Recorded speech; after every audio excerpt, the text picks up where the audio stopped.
On Friday, John Henry, owner of the Red Sox, Sam Kennedy, president of the Red Sox, and Craig Breslow, chief baseball officer of the Red Sox, flew to Kansas City. Man, they really went for it. Flew to Kansas City courageously to meet with Rafael Devers after he kind of blasted Craig Breslow and said essentially he wasn't going to play first, at least not for now. Henry spoke directly with Devers. Breslow just said in a group interview that was on Nesson that he called the conversation productive, although he wasn't in that conversation. And no decision had been made yet about Devers in first base. Alex Cora also was in on that convo, but not sure how much talking he did. Thoughts here on what's happening? It's a lot. It's just a lot. We've got time. I'm going to let Kratz go. I guess Kratz got to talk about this on Friday. This is all you, it's baby. Just if you got to fly the owner and the GM to a place, you got a problem. Now, I did find out he doesn't have a no trade, so he can be traded. So that's kind of a big thing. That they could trade. Now, will someone take him? I don't know. But he can be traded. He's got a lot of money on that deal. He does have he's got a lot of years and money. Now, the thing is, he's still young, and he can rake. I don't know. Gosh, why wasn't Craig Breslow in the conversation? They're mad at each other. You'd still be like, I want to be in the conversation. At least sit there and listen. You don't mean you have to speak. I don't know. This whole thing is the whole thing to me is just crazy that it's come to this. And it all started because all they had to do was pick up the phone. Now the question for me is Alex Cora, Craig Breslow, John Henry. Okay. Mm-hmm. Is Cora stuck between Breslow and Devers? It seems like that, right? But then why would Cora come out and say he's not playing first base no matter what? Now, was that a shot at the GM or was it a shot at the player? I'm going to go with option D, none of the above. I don't think Cora's on either side. I think he's in the middle island. I think he just doesn't want him to play in the field. Okay. I don't think it has to do with Devers or with Breslow. I think Breslow says, hey, I'm a GM. I want to maximize the lineup. I'm going to put Devers at first. Kratz, for me, I think Alex Cora has it in his head that Devers is best on this team as a DH. Part of that could be he knows him and he wants him to just focus on hitting. Part of that, and coming off a shoulder injury last year and barely played in spring training and all of that. Part of it also could just be that Devers is a bad defender and he doesn't have a lot of faith in him learning the position midseason. Or the fact that the other guys, it might be just an equal sum. The other guys, according to Cora, they already have an awful defense. It's just an equal sum if they just keep putting guys over there. They had Nick Sogard over there. They have Romy Gonzalez. I forget who else. Abraham Toro played there.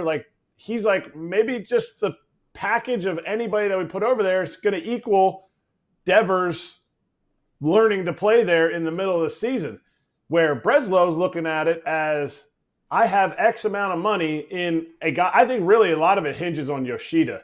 If he comes back, I get it. His injuries might be worse than what we think. But if he comes back, how can you maximize the most value in that lineup, getting the most guys in? And I don't know any GM who's like, man, I just want to have one dude pigeonholed at DH. It feels like it kind of comes down to some teams pigeonholing a guy at DH. All right, well, this guy can't play right field anymore, so we'll put him at DH. And I think as a GM, it kind of really pushes you into a corner, and Cora sees it day in and day out, and he's like, first base ain't that easy. I'd rather take somebody that's a little more athletic and try to get him going.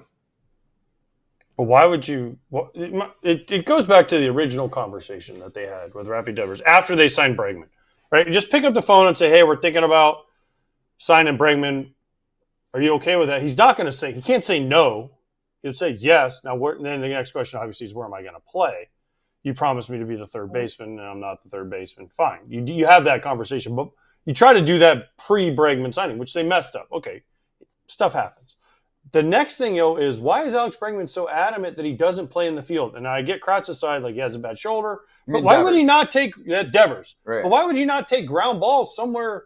Just take him at third, take him at first. BP, walk out there and take 20 ground balls. You can get – because no matter what you think of Rafi Devers, at some point in his career, he was probably going to move to first base. Mm-hmm. Right? So why – then I go back to the Red Sox and say, why haven't they had at least some – practice for him there, some work for him there. Even when he was younger, everyone kind of said at some point he's going to have to move. Why hasn't that happened since spring training? Why hasn't it happened? That's what my question. Why has this not happened? They said throw your glove away for this year. I know. That's why is Alex Cora so adamant about it? That's why, part of the fandom in me looks and says, you asked for this team to do stuff before last spring training after they had another mid-year in 2024. They did stuff, and now they want you to be a team player and try first base. That's part of me. The other part is, how do you mess up the communication? It doesn't sound that complicated. Talk to him in the offseason that you're pursuing a guy that you think you have a really good chance at, okay? Then you get to spring training and say, hey, we'd like you to stay active at third and maybe even a little first. Is that cool? Now, maybe that happened, but it doesn't appear that there's been a lot of communication with Devers and the rest of the bigwigs in the organization. That's the part that throws me off. Because if you're a superstar, sorry, Kratz, if you're a superstar and you're the top paid guy there, don't you feel like the respect level is getting a little bit weird with the organization? If you were him. He said it. This is what we want. He said everyone's calling him a baby and saying, just go play. Yeah. That's exactly what Devers has said. That's exactly what he said. But if you were him, would you be pissed at the team for the way that they've been communicating with you? Yes. Hey, dude, we signed him. We haven't talked to you about it. Throw your glove away 1 month later. Hey, go over to first base. Doesn't it feel like he's being talked to as if he's the 26th man and not the DH that's getting paid a lot of money and is really good at the plate? That's the part where I'm like, there's beef. There's beef in how it's handled, and we obviously don't know who's covering up for who. Maybe Alex Cora is trying to cover up for some things that Devers said, or Breslow's, or Cora's covering up for what Breslow said. We don't know who is covering up for who, but ultimately, at the end of the day, if you're on this team and you ask the team to get better players, they went out and did that. Clearly, they went out and got Crochet. They went out and signed Chapman. They went out and got Bregman. Now, if you're like, man, I want to go and win another World Series, now it's your job to do that. And as a GM, it's his job to get the players that you said you wanted. And I think whoever's talking to who or not talking enough to anybody, it's ultimately on the players to go out and put their team in the best position to win. FT fam, let's talk about the HOF app. If you're into parlays, but sometimes you're missing the mark more than you would like to, can I introduce you to some serious analytics on an app that is easy to read and comprehend? And I'm sitting next to a man who knows how to place a parlay. Yeah, and the biggest thing is breaking down a parlay. With this Hall of Fame app, there's the situations that you'll find easier to do. It's very helpful and understanding. And if you like, gambling, sometimes this is really good to know. So get on there, get on that Hall of Fame app and check it out. Yeah, this is info that will help you, okay? With a 4.9 rating in the App Store and over 6,000 five-star reviews, safe to say that HOF has already helped a lot of people bet smarter. For a limited time only, FT listeners can get a 7-day free trial and 50% off their first month when they use code FOUL at checkout.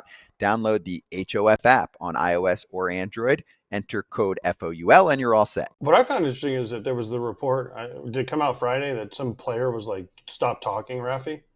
Yeah, that was on our show. Chris Smith joined us, and I mean, he's not going to say who it is, but he did say. He's in the back. Who has the juice in that room? Bregman?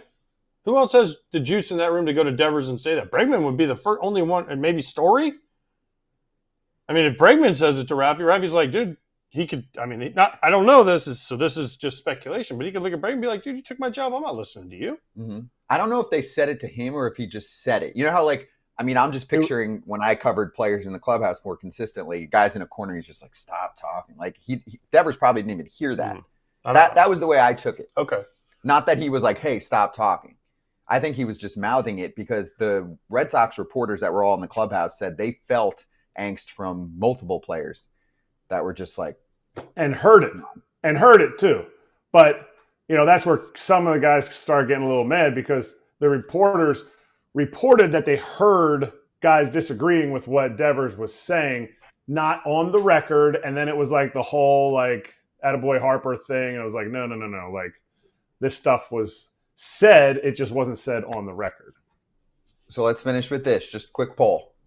Yes or no? Raise your hand if you think Rafael Devers plays first base for the Red Sox in 2025. Wow, clean No. sweep. Oh, you do think he does? I think it will. Okay. Kratz? I think it will. I'm no. I'm a no. Not for a month on a consistent basis. I mean, he came around. On He said one time. He said one Does he time. play first base? I said this he'll year? get out there. Somewhere along the way, something's yes. going to happen. He'll get Oh, out. 100%. You guys do? Yes. Because I think it's going to be a yes or a no, and I think I'm just going no. I think the pressure will mount enough on Rafi, which is always kind of what happens, especially in big market towns. If the first baseman just keeps struggling, Yoshida comes back, they're going to say, "Hey, we need you to do this." Yeah. But they should start working with him now. They shouldn't wait till a month from now and say, "All right, we need you to play first." Like, he needs to be out there now taking ground balls every day. He should have already been out there, because this was always a real thing. Like, I thought they would at least start him at third and have Bregman, but I didn't realize Christian Campbell would be what he is, right? So then, but Costas was always the question mark. So he should have been from the first day of spring training with Yoshida and some of the other guys taking ground balls at first. That shouldn't have even been a question. It should have been, Rafi, just go over there and take grounders, dude. You never know. Mm-hmm. Okay. You never know. You might not play third, but you might get to play first. Yep. And I didn't get the impression that they ever asked that. What are you doing that you couldn't take him during BP? Even like one group. Like, there's no way you have something that you're doing. I used to take ground balls. I used to catch up. Like, it's just one of those things. Move around, get out there, and I don't know. I think it's on him if he wants the team to win. Truly. Big disconnect. If only they did a documentary on the team this year. Oh wait, they did that last year. Hey everybody, be sure to like and subscribe for more content. We're back here every weekday, all year long, so do not miss an episode. The videos are coming in all day. Here's another video you might enjoy. Baseball the way it should be covered.